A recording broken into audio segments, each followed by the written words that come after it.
Mielos moteris, šio vakaro užduotis susijusi su tualetiniu popieriumi. Kaip žinote, tualetinio popieriaus būna įvairiausių rūšių. Baltas, spalvotas, su įvairiausiais ornamentais, kvepiantis ir nelabai, bet su gėlytėmis. Būna 4, 3 sluoksnių ir netgi 1. O kuri rūšis labiausiai tiks mūsų užduočiai, mes netrukus ir sužinosime. Mes esame mūsų užduoties trasoje. Kaip matote, prieš mane yra 10 tualetinio popieriaus ritinėlių, kuriuos mes turėsime nuridenti į saugią zoną už kelių metrų.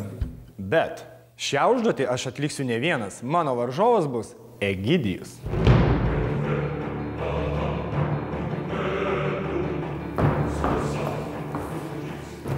Mes su Egidijumi susilažinome.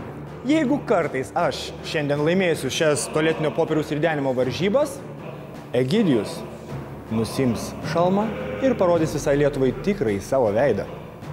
Ar taip, Egidijau? Pasiruošęs?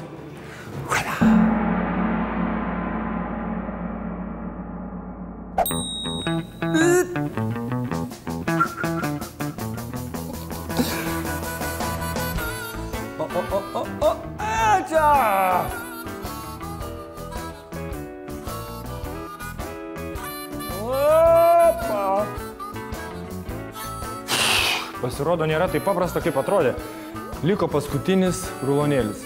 Jeigu aš jo nenuridensiu į salelę, aš pralaimėjau lažybas. Lažybas. Nu, draugė mielas, būk malonus.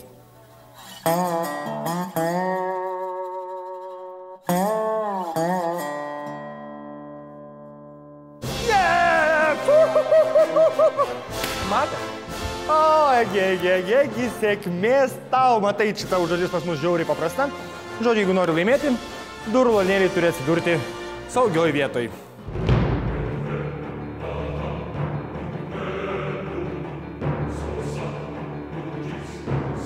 Linija nesiskaito.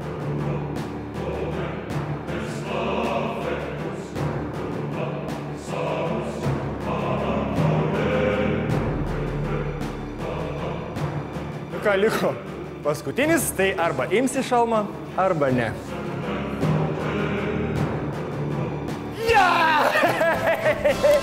Aš taip ir galvau, kad šią užduotį yra žymiai patogiau daryti be šalmo. Kągi, Egidijau. Atėjo tiesos akimirka.